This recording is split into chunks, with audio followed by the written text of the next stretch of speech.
Assalamualaikum warahmatullahi wabarakatuh. Alhamdulillahirabbil alamin wa bihi nasta'in wa ala umuri dunya waddin wassalatu wassalamu ala asyrafil anbiya'i wal mursalin sayyidina wa maulana Muhammadin wa ala alihi wa sahbihi ajma'in. Amma ba'd.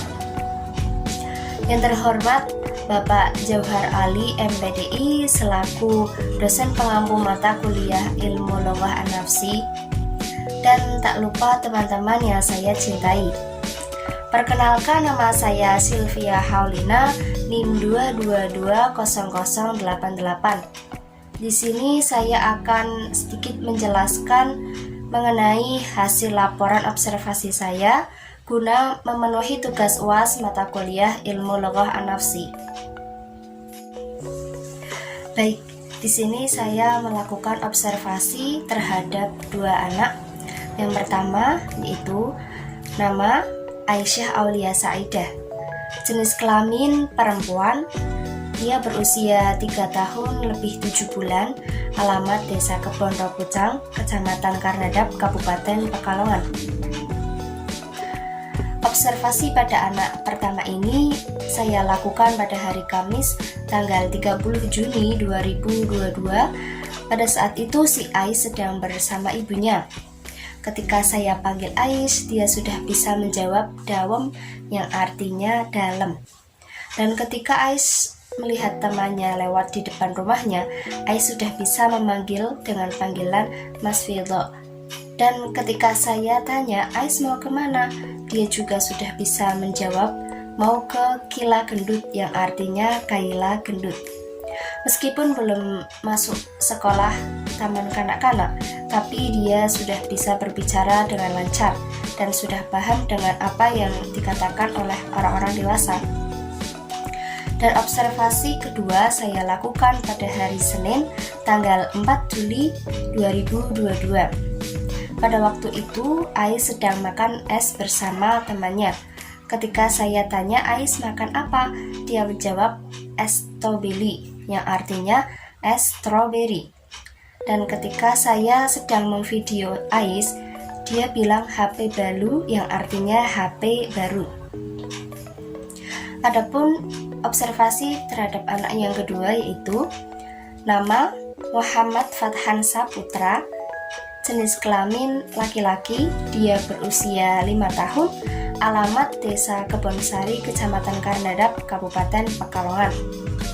Pada anak kedua ini, saya melakukan observasi pada hari Ahad, tanggal 3 Juli 2022. Pada saat itu, si Fathan sedang bermain dengan adik saya, dan dia mampu bilang ke ibunya kalau dia mau dibuatkan mie juga seperti yang dibuatkan kepada adik saya.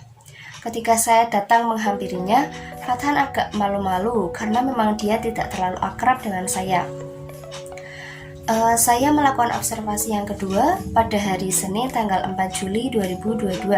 Pada saat itu Fathan sedang bermain bersama temannya. Dia memang tidak banyak bicara, dia lebih suka makan dan bermain. Adapun analisis pada anak usia 3 tahun 7 bulan yaitu pada anak yang berusia 2,5 tahun sampai usia 5 tahun akan mengalami tahap medan semantik. Pada tahap ini kanak-kanak mulai mengelompokkan kata-kata yang berkaitan ke dalam satu medan semantik. Misalnya yang tadinya hanya tahu kalau minuman yang dingin itu namanya es.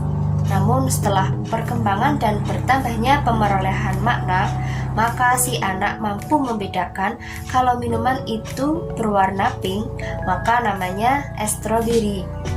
Meskipun si anak belum masuk sekolah, tapi dia hidup di lingkungan yang banyak teman dan mayoritas usianya di atas anak tersebut. Jadi lebih mudah untuk memperoleh makna-makna kata. Adapun analisis pada anak yang kedua, menurut beberapa ahli psikolinguistik perkembangan, kanak-kanak memperoleh makna suatu kata dengan cara menguasai fitur-fitur semantik kata itu satu demi satu sampai semua fitur semantik itu dikuasai, seperti yang dikuasai oleh orang dewasa. Pada anak usia 5 sampai 7 tahun akan mengalami tahap generalisasi.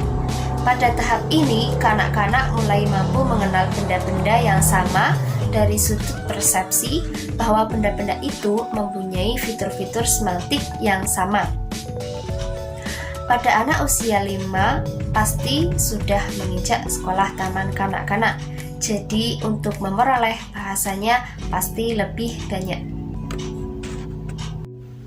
Adapun kesimpulan dari hasil observasi tersebut yaitu, menurut Haier, selain memperoleh makna kata-kata yang terpisah sebagai butir leksikal, kanak-kanak juga memperoleh makna kata-kata yang berada dalam satu medan makna atau medan semantik, yakni kata-kata yang maknanya saling berkaitan.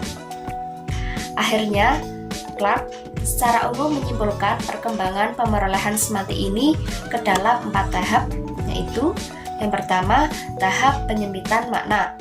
Tahap ini berlangsung pada anak usia 1 tahun sampai 1,5 tahun.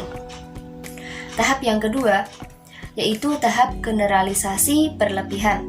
Tahap ini biasanya berlangsung pada anak usia 1,5 tahun sampai 2,5 tahun. Tahap yang ketiga yaitu tahap medan semantik. Biasanya tahap ini berlangsung pada anak usia 2,5 sampai 5 tahun. Dan tahap yang keempat yaitu tahap generalisasi. Tahap ini berlangsung pada usia 5 sampai 7 tahun.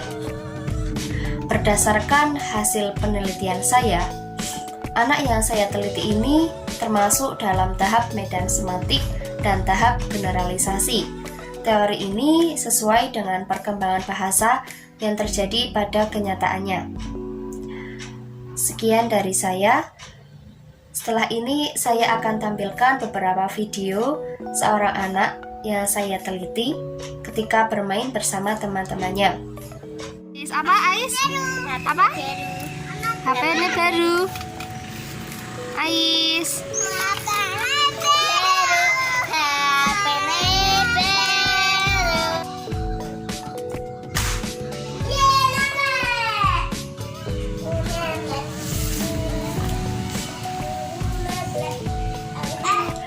Sekian video dari saya, semoga bermanfaat bagi teman-teman. Kurang lebihnya saya mohon maaf dan terima kasih. Wassalamualaikum warahmatullahi wabarakatuh.